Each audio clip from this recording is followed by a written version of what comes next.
Good evening, everybody. Thanks so much for joining us once again on our latest all-new edition of the Milford Informer. As always, I am your host, Tim Coette.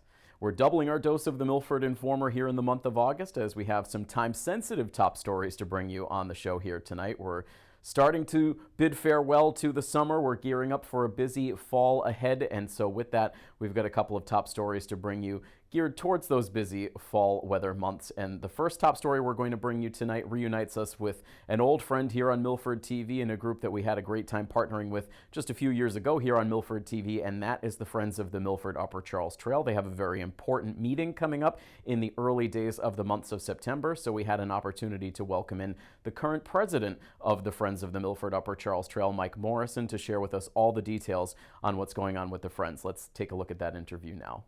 This week on the Milford Informer, we're so happy to reunite with an old friend here on Milford TV. He is currently serving as the president of the Friends of the Milford Upper Charles Trail. Mike Morrison joins us on the show. Mike, welcome back to Milford TV. Tim, thank you very much for having me back. Glad to be back.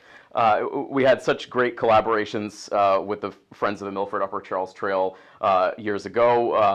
I'm sure a lot of folks out there remember our Trail Talk program. Mike, you've always been such a great partner to us here on Milford TV, so happy to have you back with us. I'd love to maybe start things out here on the interview. You have a big meeting coming up in September that we want to share all of the details about. But That's first, right. For any viewers out there who may be unfamiliar with the Friends of the Milford Upper Charles Trail and your mission, can you kind of share some of those details with us to start? Sure. We're an all-volunteer organization in Milford to advocate for and promote the safe enjoyment of the Milford Upper Charles Trail in town. So we were formed in the early 2000s, as I recall, to advocate for the trail initially to be built. And now that it's been fully built out within the town, as well as in Holliston and other towns, it's more to advocate for the safe use of it and to look out for maintenance issues as they crop up, and for any potential expansions or connections that we can work out with the town and via property easements. And you've been a part of the Friends of the Milford Upper Charles Trail for a long time. You've been serving in the role of president for the last 10 years now. Yes. What is it that makes you so passionate about the trails here in Milford? Well, it provides a wonderful way to get around town that's almost traffic-free. It's very safe for families to use, anyone who is unfamiliar or maybe just getting back into bicycling or just want to go for a walk on your lunch break. It's one of the best ways to do it. Very safe. Couldn't imagine living in Milford without it, really.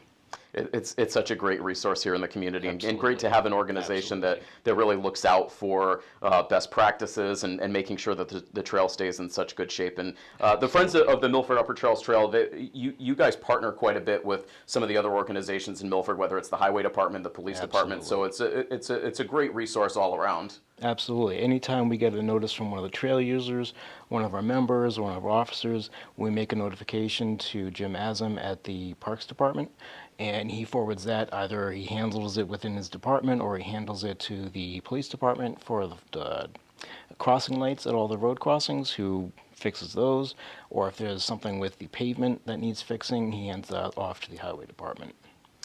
And so we mentioned it, 10 years as the president of the Friends of the Milford Upper Charles Trail. You'll be stepping down from that role, and that sort of dovetails into the meeting that the Friends have coming up in September. So we'll get to the details on that meeting in just a second. But obviously, Mike, a great tenure in that role. What are you sort of the most proud of in your time as president of the group? I would say just promoting the Friends of the Trail as best we can. It's a good and bad thing that the trail has become such a fabric of the community of Milford. It's good that it's there and it's used daily, even on bad weather days. But at the same time, it's also almost taken for granted, and therefore memberships and attendance at our meetings has really, unfortunately, gone down. However, we have had a great surge in membership since we switched back to in-person meetings in 2025. To this day, I do not know why, but I am hoping we can ride this way for the rest of 2025 and into 2026. And I think with that surge in membership and regular attendance, it's the perfect time to hand the reins off to someone who is better posed to take the Friends into the next decade. So with all of that said, you have your next meeting coming up right in the beginning of September. A lot of important decisions are going to be made during that meeting. Share all the details with us about that upcoming meeting. Yes. So that'll be on September 3rd, 2025, 7 p.m. at the Milford Town Library. We're currently scheduled for the Granite Room in the basement, although hopefully not, we won't get a schedule change. It might be the Children's Reading Room, but some room at the library on that date. The first item on the agenda is certainly the officer elections. So every 2 years we have elections to nominate members of the Friends to 4 positions. It is the president, vice president, secretary, and treasurer.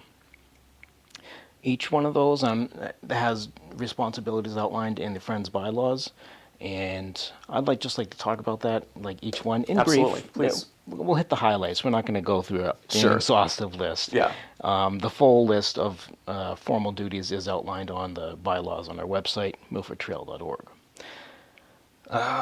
President, first of all, is primarily presiding over all the meetings, conducting them according to the Roberts Rules of Order, which is a formal set of rules for conduct of meetings,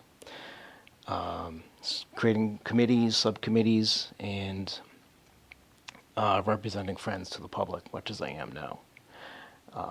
Vice President is essentially does any duties delegated to them by the President, and is also an ex officio member of the board of directors. So that means member of the board only while they're in office. So I'm a member of the board now as president, but in a month's time or a little bit less, I will not be. Secretary records the minutes of our meetings, records the membership lists, and sends out notifications of meetings to the public and all of our members. Treasurer maintains the financial records of all membership deposits and prepares tax statements for the Friends and any formal filings that we have with the state of Massachusetts. Those usually have to be filed either annually for some, quarterly for others. We are a nonprofit organization, of course, but we still have to fill out tax filings to confirm that we are still a nonprofit organization, we are still in operation, that sort of thing. And lastly, but not least, certainly, is the vacancy in the board of directors. So the officer positions are coming up on the regular schedule this year, so that'll be for 2 years. So whoever is elected to each position as an officer will serve for 2 years. We've had a vacancy in the board of directors for a little while now, and we're going to we will hopefully fill that position, and that will be for 1 year until the next election of the full board in 2026, and from that point it'll be for 2 years. So the board, the full board advises the president and the vice president and all the other officers on directions that the Friends should take and sort of like what priorities should we have. It also reviews all the tax filings and state filings that we have to do, and also assists the president with communicating with the public. We used to do a few more events like the trail cleanup, but that's more taken by the Citizens for Milford group in the spring. We tried to do the pumpkin stroll in October, I believe it is. I don't recall what date it is, if it is scheduled yet for 2025, but we try to do that as well. So any member of the board or officer of the Friends is usually staffing at those tables to represent the Friends to the public, see what we do, or tell people what we do and that sort of thing. Both of those events, the trail cleanup and then the pumpkin stroll, have been great events here in the community. So excellent that the Friends have been part of those in the past. And Mike, a lot of times I hear from people in the community, I'd really love to get involved in town, but I just don't know how much time I have to commit. And it seems to me, and you can maybe speak to this, that a group like the Friends of the Milford Upper Charles Trail is a great opportunity for someone who, maybe does have somewhat of a limited schedule, but has that desire to get involved in some aspect of the town. You have monthly meetings, you have some events like this staggered throughout the year, but overall, it seems like a pretty manageable time commitment and just a great way to help a major resource in town and sort of dip your toe into getting involved in some sort of community service within the town. Absolutely. And it's not even every month. We switch to, I forget if it's 8 or 6 meetings a year. We just had our August meeting, And before that, we had a June meeting. We have the September coming up, which is required by our bylaws, and then we have the one in November. And that is it for 2025. Well, there was February, April, I think May. I don't recall the full schedule offhand, but I want to say it's about 6 meetings a year. So that's about 2 hours per meeting. I would say it's a fairly manageable amount of time. I mean, you don't even necessarily have to come to every meeting. We do try to publish the agenda beforehand, so if there's an item you want to discuss and you can see if it's on the agenda, you can certainly make an attendance there.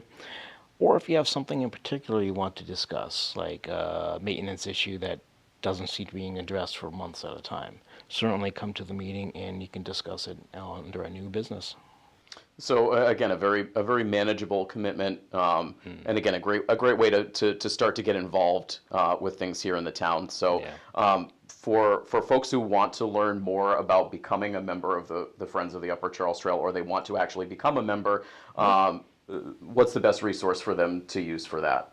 Well, it'll be our website, milfordtrail.org. There's a PayPal link if you want to join. It's about a $10 annual donation to the Friends, and you have membership rights. You have, which entails you to voting at all the meetings for any motions that we discuss, and also voting on the elections, which will be coming up in September. Any member can be nominated, and any member can vote. But if you're not a member, you cannot be nominated for a position, or nor can you vote on anything. You can certainly discuss and participate, but voting can only be for members. So obviously now is a very timely opportunity for folks to become a member of the Friends of the Milford Upper Charles Trail. So head over to milfordtrail.org to learn more, to activate a membership, and you can participate in the upcoming September meeting. So once again, that's coming up on September 3rd at 7 p.m. Over at the Milford Town Library, and some important decisions being made over the future of just a great organization and a great resource here in the Milford community. Well, Mike, we thank you so much for joining us. Congratulations on a really successful tenure as president of the group. I know you'll continue to still be very active with the Friends moving forward, and best of luck here with the meeting coming up in September. Thank you so much for being here. Thanks again for having me, Tim. So once again, the Friends of the Milford Upper Charles Trail will be hosting that meeting coming up on September 3rd. It's taking place at 7 p.m. over at the Milford Town Library. So some important discussions being held there, some important elections, and so very easy for you to be a part of that. You can sign up to become a member over on their website, and you can take part in that meeting. Moving on to our next top story now, of course, with the upcoming fall comes the return of high school football, always very highly anticipated here in the Milford community. And at this time of the year, we always have an opportunity to get a sneak preview of the new Milford High School varsity football team as the team opens up training camp, as they always do with their signature Media Day festivities. We once again had a chance to bring our cameras over to Media Day to get to know the new captains of the Scarlet Hawks squad and check in with head coach Dale Olson on his expectations for the season ahead. So let's take a look at the following Milford Scarlet Hawks football season preview. We're football guys, and you know that. My brother and I have a great staff here, and football's 365 days a year, and I've probably watched Leominster 39 times. I've watched Natick 46 times this off season, and you know, we want to be prepared, and we want to be able to prepare our kids. You know, obviously we need to practice a little different, and over the past few years, we kind of took that Millis, you know, how we did it at Millis. It's you're not going to see us hitting at practice. There's going to be no tackling to the ground. It's like we can't afford to lose a kid on a Tuesday of a Leominster week or a Natick week. So it's fundamental based, right? And our kids are fundamentally sound, and they usually don't make a lot of mistakes. I mean, we have a lot of new players, especially defensively, 5 or 6 like new players starting for us on defense. I feel like just communication is one thing that we've harped on a lot, to make sure that we're working on our communication, all 11 on the same page, and it's hard to mess up defensively. As long as we have 11 people who will talk, who will work together, be in the right spot, I feel like we'll be in a good situation to be able to win football games. Yeah, I feel like it's a very close group. The seniors on this team are all very close and have a good relationship outside of football, so I think that will have a big part in it with our chemistry, and will have us really prepared for the season. We have a veteran O-line, so that's good for our new QB that's going to step up.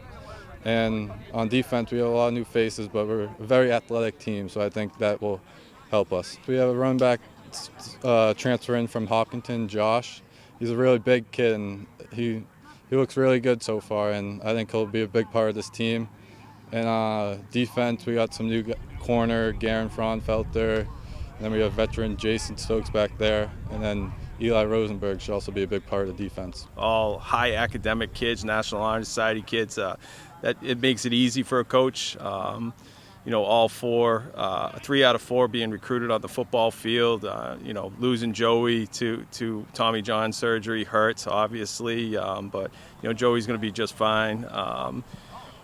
Bringing back Big Bird, Ryan Burns. Ryan Burns has narrowed it down to 4 or 5 NESCAC schools.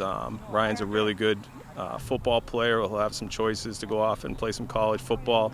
Stokesy's the same thing, right? I think Stokesy's could have a higher ceiling, maybe a little 1AA or Division II Bentley type of kid. And Dylan's just a hard worker. I mean, Dylan's played a lot of football. All those guys have played a lot of football for me over the last 2 years, and we've had a great offseason. They've done a great job, and like I said, I'm looking forward to getting on the field and seeing some action with those guys. We've had these coaches, Dale and Dana, and other coaches like linebacker coach, like Coach Riley and all of them. They put in a lot of effort, and they want us to be better. And I feel like I've always felt like over time I've just been given the opportunities to be successful because I've put in the work for it. I've always looked up to, we've had great captains since I've been here. I've looked up to them, just trying to replicate what they did, be great leaders, and just make football as fun as you can, as well being serious and winning still. I think our O-line's going to be really good. We have 4 starters returning, and then we have 1 sophomore, but I think he'll catch up fast. He'll be good for us. I think our O-line and I think our defense will be pretty good too. A lot of new kids, young quarterback, but we have a lot of talent too in the junior class. We have a couple receivers who can run good routes, good hands, everything that we need as long as they block out wide. Got a new running back, senior, that's big, probably 200-pound kid. He'll be able to tote the rock as well, along with me and another junior too. So I feel like in terms of experience in the skill position, it's definitely less than our O-line. We have 4 returners at the O-line, on our O-line, but like our skill positions have talent, and we have players who throughout the first couple games will gain the experience and be able to run with anybody in the state. I think so. I can't say enough. Like Jason Stokes has done a great job this offseason. He's like my go-to guy right now. Our numbers aren't great. And if you walked into our weight room like some college coaches did and said, hey, there's only 28 kids here, and I would say to them, well, we only have 32, sophomore through senior. So yeah, that percentage is pretty good. So we did have a better offseason this year. I'm looking to be more vocal. Last year I played middle linebacker, so I had to be a lot of vocal. I had to be very vocal on the field, and try my best telling the people what's going on, what to do, and just helping each other. But I feel like this year I'm going to try and bring as much support and be as vocal as possible, whether that's on or off the field, and holding people accountable. And also I think my other captains are also going to hold me accountable, and I feel like we all have that trust in each other to do so. So I feel like that's what I bring to the table as much as possible. And also leading by example, of course. We have football players, right? And I love having other multi-sport kids out there, but these kids are multi-sport, but they're sports football, right? So I just think overall with the team speed this year, we have great team speed. Having different experiences with a bunch of different captains, a bunch of different players, coaches, that helps to just develop as a better leader, learning from other people, learning from older people since I was young, freshman year, sophomore year coming up. So I think that'll help me develop into a better captain, a better leader for the team this year. They work all year round, preparing for every game, new game plan every week, just to fit that team and how the best way to stop them is, and just put us in the best places to be able to go out there and compete and win the game. Excited for Leominster because last year ended really badly. We were up late, and then he kind of just came back. Obviously, the quarterback's really good, but looking to get them back at their place this year, so that should be fun. I'm very, very, very excited for Leominster. And going to that field, Doyle Field, very legendary field, and seeing how we can perform. And I feel like that's going to show a lot about our team going forward this year. It's our second game of the year, and I feel like that game's going to show a lot because there's going to be a lot of people there. There's a lot going on, very good talent on that team. And I bet we're going to step up perfectly. And if we can do that, I think we're going to be just fine this year. Yeah, I mean, obviously Leominster, they got the quarterback over there that's talented, some skill out wide, but I feel like the way that we've already communicated and put together our defense, I think we can guard any skill positions. Westfield's got good skill opening night. Wellesley, talented skill. Obviously, Leominster, talented skill. We know what KP wants to do, so I feel like we have a bunch of kids who can go out and cover anybody in the state. I believe that. I think it all just depends on the new faces we have and how they step up. And I think we should be at least a playoff team, and obviously we want to shoot for the state championship. But I think if we just work hard, everyone locks in, I think we'll be really good. Well, obviously the main goal is to win the state championship and make it to that game, and I think we have a really good shot at that, and just hopefully we can get there. That's our expectation every year, right? So our expectation is not just to win the Hawk, it's to get back to the Final Four and finally kick that door down and get Milford to a true state championship at Gillette. And like I said, it's not going to be easy, right, by any means. But you look at us last year, and like I said to you before, people looked at Reading was screaming at us when we got off the bus, 3 and 5 garbage, 3 and 5 garbage. And I turned and I addressed our kids before we took the field. I said, they don't understand what our 3 and 5 is, right? And the gauntlet we just went through, they have not played anybody on their schedule that touches what we've played. And, our kids went out and performed very well that night, came up a little bit short. But, yeah, expectations are always going to be high as long as I'm in charge of this program, that's for sure. There were some great positive vibes across the entire football roster as we were able to check in with the team during that media day. A lot of positivity amongst the coaches as well, so we're really excited to get closer to football coverage for you here on Milford TV this season and continuing on with all of our fall sports coverage this season as well. Let's take a sneak peek now at all of our live coverage coming up for you in the month of September. As again, we're just a couple of short weeks away from kicking off this fall sports season, so let's take a look at our live coverage coming up here in the month of September. We kick off the fall sports regular season with girls volleyball action against North Attleboro. That is coming up on September 3rd. We also have girls soccer coverage for you in our first week of the season against their North Attleboro counterparts. That is on September 4th. And then Friday, September 5th, week 1 of the high school football regular season as the Scarlet Hawks welcome in the Westfield Bombers. All of the home football games for Milford this season have been bumped up to 6 p.m. start times. So we will have that week 1 coverage for you on September 5th starting at 6 p.m. across our Milford TV platforms. And as you can see, as the month of September goes on, plenty of girls soccer, girls volleyball, and boys soccer coverage for you as well. We have another home football game for you a little bit later on in the month of September on the 26th as Milford welcomes in the Natick Redhawks. That has been a fun rivalry on the football field the last few seasons, so we're excited to bring you that live coverage as well. And we'll have plenty of more games as we get into the month of October as well. So once again, you can catch all of that coverage live across our Milford TV platforms. It's live locally on our educational channel. It's also live on our Verizon High Definition channel, and you can stream our coverage live anytime, anywhere over on our YouTube channel. And just one more note about the high school football team, only 3 home games for the Scarlet Hawks this season. So with that in mind, we've made the decision to cover the team's last scrimmage of the preseason to give the folks at home a little bit of an extra look at the Scarlet Hawks football team this season. So we will be providing live coverage of Milford's final scrimmage of the preseason. That is taking place against Arlington High School over on the Milford turf on Friday, August 29th, with that game kicking off at 5 p.m. So that should be fun to give a little bit of an early sneak peek at this football team before we get going with the games for real. So make sure you check out that scrimmage action live, again, across all of our Milford TV platforms. Well, that's going to wrap things up for this week's edition of the Milford Informer. We'll be back with you in just another couple of weeks with a whole new slate of top stories. Until then, from all of us here at Milford TV, this is Tim Collette saying have a great week. So long, everybody.